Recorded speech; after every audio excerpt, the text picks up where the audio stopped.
Hello everyone. आज हम discuss करेंगे class 10th chapter first. Topic है डीकम्पोजिशन रिएक्शन। तो बेटा डीकम्पोजिशन रिएक्शंस क्या होती हैं? डीकम्पोजिशन रिएक्शंस वो होते हैं जिसमें एक सिंगल सब्सटेंस टूट के दो या दो से ज़्यादा सिंपलर सब्सटेंस को फॉर्म करता है। Means a reaction in which a single substance break down to give two or more simple substances। अब जो ये ब्रेक डाउन है इसके अंदर सब्सटेंस का, जो हमने कंपाउंड ले रखा है, वो किसकी प्रेजेंस में होता है? उसको कुछ एनर्जी की रिक्वायरमेंट होती है। बिना एनर्जी के ये सब्सटेंस हमारा डिकम्पोज नहीं हो सकता। डीकम्पोज मीन्स जो हमारे पास कंपाउंड बना हुआ है उसको डीकम्पोज करना, मीन्स उसको तोड़ना। डी मीन्स रिमूवल और लॉस, कंपोज मीन्स जो बना हुआ है। ठीक है, तो डीकम्पोजिशन रिएक्शन हमारी 3 टाइप्स होती हैं। In presence of heat, in presence of electricity और in presence of light. So the reaction which occurs in presence of heat are called as thermal decomposition, this is called as electrical decomposition or electrolysis, and this is called as photo decomposition, and the nature of such type of reaction is endothermic। जो हमारी decomposition reactions होती हैं वो हमारी किस type की होती हैं? एंडोथर्मिक रिएक्शन, मीन्स बिना एनर्जी को एब्जॉर्ब किए ये प्रोडक्ट को फॉर्म नहीं करेंगे। नेक्स्ट आते हैं इसके अंदर फर्स्ट टाइप हमारा थर्मल डीकम्पोजिशन रिएक्शंस क्या होती हैं? वो रिएक्शन जिसमें हमारा कंपाउंड डीकम्पोज होएगा, ब्रेक डाउन होएगा in presence of heat. Thermal का मतलब थर्म मीन्स हीट। ओके, तो फर्स्ट आता है इसके अंदर heating of lead nitrate.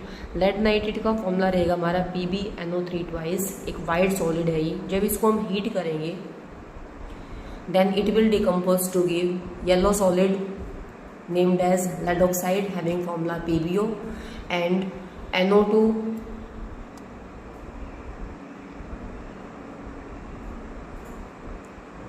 Gas with evolution of oxygen gas. अब जो हमारे पास प्रोडक्ट आ रहा है उसमें क्या चीज़ इंपॉर्टेंट है? जो यहाँ पर हमारा रेजिड्यू आ रहा है वो किस कलर का है? येलो। और जो गैस इवॉल्व हो रही है रेजिड्यूल गैस, वो किस कलर की है? That is of brown colour. Brown fumes produce होंगे तो हमारी गैस कौन सी रहेगी? Nitrogen dioxide gas. नेक्स्ट आता है decomposition of ferrous sulphate. This ferrous sulphate is actually hydrated form, so its formula is FeSO4.7H2। These water molecules are called as water of crystallization। क्या होता है वाटर ऑफ क्रिस्टलाइजेशन? जब किसी molecule के अंदर fix number of water molecules present होते हैं तो उसको हम बोलते हैं वाटर ऑफ क्रिस्टलाइजेशन। मान लें हमारे पास कॉपर सल्फेट है, कॉपर सल्फेट के अंदर होते हैं fix number of water molecules 5, तो ये हमारे रहेंगे इसके अंदर 5 molecules of water of crystallization. हर कंपाउंड के अंदर ये नंबर डिफरेंट रहेगा। तो जब इसको हम हीट करते हैं फेरस सल्फेट को, which is hydrated light green in colour, on heating it will firstly decomposes और loses the water of crystallisation and form anhydrous ferrous sulphate. Anhydrous means वो सब्सटेंस, वो कंपाउंड जिसने अपने वाटर ऑफ क्रिस्टलाइजेशन को heating के बाद loose कर दिया है, रिमूव कर दिया, उसको बोलते हैं एनहाइड्रस फॉर्म। जब इसको हम हीट करते हैं, सपोज ये टेक्स्ट ट्यूब इसको हम हीट करना स्टार्ट करते हैं, this is our ferrous sulphate which is hydrated and is green in colour. When we start heating this ferrous sulphate, हम क्या ऑब्जर्व करते हैं कि जो हमारी टेस्ट ट्यूब है, इस टेस्ट ट्यूब के माउथ के इधर साइड वॉल्स पे वाटर की ड्रॉपलेट्स जो हैं वो इकट्ठी हो जाती हैं। These water droplets are actually the water of crystallization, जो कंपाउंड ने इवेपोरेट कर दिया फिर रिमूव कर दिया। अभी रिएक्शन कंप्लीट नहीं हुई है, फिर इसको हीट कंटिन्यू करेंगे। This green colour ferrous sulphate on losing water molecules changes to anhydrous ferrous sulphate which is white in colour, which is white और डर्टी कलर का हो जाएगा ये। इस फेरस सल्फेट को फिर वापस हीट करेंगे तो हमारे पास आएगा रेडिश ब्राउन कलर का एक रेजिडुअल सब्सटेंस जिसका नेम रहेगा फेरिक ऑक्साइड। फॉर्मूला रहेगा Fe2O3। This is ferric oxide with evolution of gases like SO2 and SO3। These gases have smell of burning sulfur। ये इसकी आइडेंटिफिकेशन रहेगी, सल्फर डाइऑक्साइड गैस की क्या पहचान होगी? इसकी जो स्मेल रहेगी that is of burning sulphur. तो सेकेंड टाइप हमारे आते हैं डीकम्पोजिशन रिएक्शन के अंदर इलेक्ट्रोलिसिस और इलेक्ट्रिकल डीकम्पोजिशन रिएक्शन। इसमें एग्जाम्पल दिया हमने इलेक्ट्रोलिसिस ऑफ वाटर। जब हम वाटर को हीट करते हैं इसके ऊपर अफेक्ट कम आता है, लेकिन जब इसको एक्सट्रीमली हीट करेंगे by passing electric current with a simple normal thermal heat में इसमें कोई परफेक्ट काम आता है. So this water molecule undergo electrolysis by applying electric current और by supplying electricity to it. Now this water decomposes into its component. जिस component से बना है दैट इज हाइड्रोजन और ऑक्सीजन, तो ये इसी की अपनी स्टेबल फॉर्म में चेंज हो जाएगा and evolve H2 and O2 gas. This hydrogen gas is collected at the cathode in the electrolysis tank, whereas oxygen is collected at the anode in the same tank. When we balance the equation, जब इसको हम balance करते हैं तो हमारे पास क्या आता है, जो रेशो आता है गैसेस का that is hydrogen to oxygen ratio is 2:1. This question is quite important. जो रेशो आता है हमारे पास H2 versus O2 that is 2:1. कई बार स्टेटमेंट इसकी थोड़ा सा रिवर्स कर देते हैं, क्वेश्चन पूछ लेते हैं what is the ratio of O2 versus H2, तो उस केस में आंसर बन जाएगा 1:2, क्योंकि number of moles balanced equation में हाइड्रोजन के 2 है, तो 2:1 रेशो आएगा H2 वर्सेज O2 के साथ. डायग्रामेटिकली इस क्वेश्चन को हम देखते हैं. ये हमारा इलेक्ट्रोलाइटिक टैंक है जिसमें हमने एक 6 वोल्ट की बैटरी को सेटअप किया है by using the connecting wires using 2 different electrode that is cathode and anode. This is carbon as a cathode and this is carbon as anode. Carbon means जो graphite road होती है ना, graphite good conductor होता है, तो उसको हमने यहाँ पर as a cathode anode use किया है. जो कैथोड पार्ट है इसको हमने कनेक्ट कर दिया बैटरी के नेगेटिव एंड से, और जो एनोड है इसको हमने कनेक्ट कर दिया बैटरी के पॉजिटिव एंड से by using a switch also. अब जो ये टैंक लिया हमने, इसके अंदर हमने यूज़ किया है water plus few drops of sulphuric acid. Sulphuric acid क्यों ऐड किया है, क्योंकि ये इलेक्ट्रोलिटिक रिएक्शंस को बूस्ट अप करेगा, यानी कि जो हमारा वाटर है उसको ब्रेक डाउन करने में हेल्प करेगा, इजीली वाटर को ब्रेक कर देगा उसके रेस्पेक्टिव आयंस में.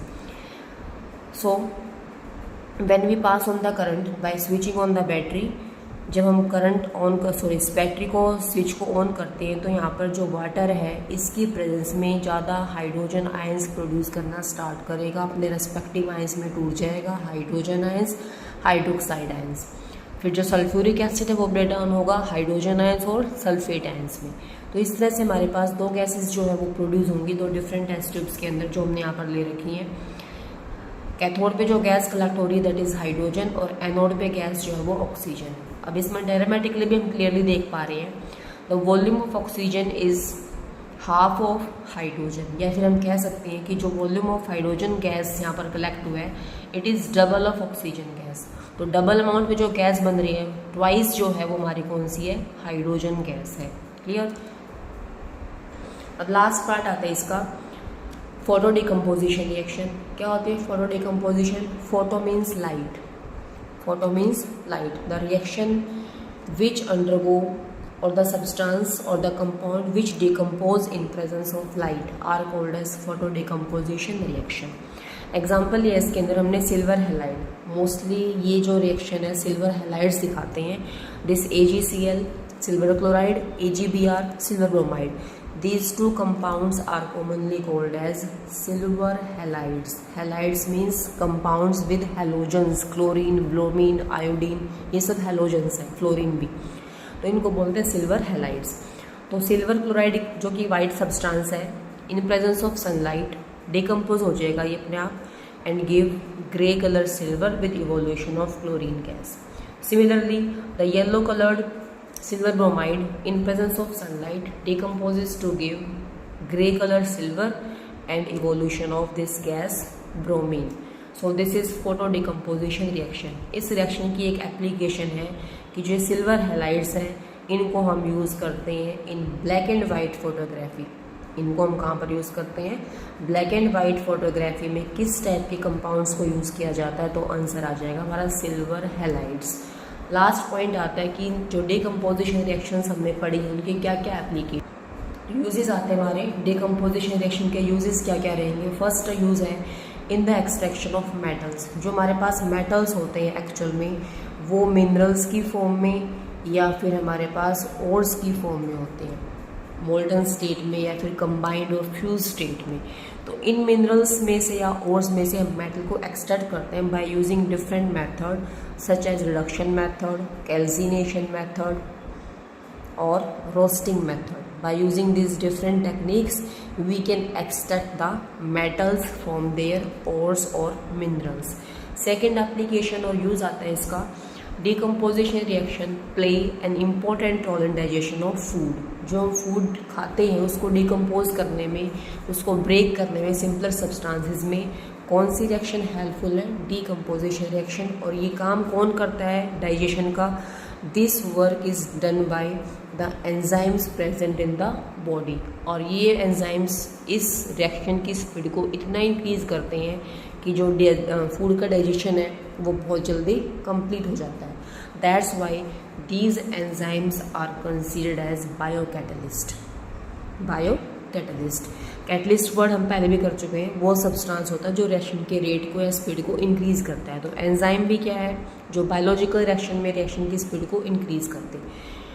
और फिर एंजाइम जो प्रेजेंट रहेंगे हमारे बॉडी में, वो स्टार्च को डिकम्पोज करेंगे या ब्रेक करेंगे into simple substance that is sugar या फिर ग्लूकोज भी इसी की फॉर्म रहेगी। प्रोटीन्स को डिकम्पोज कर देंगे वो अमीनो एसिड में। This is the last point of decomposition reaction. इसके बाद हम स्टडी करेंगे डिस्प्लेसमेंट रिएक्शन, वो क्लास कल होगी हमारी। Thank you, bye bye, have a nice day.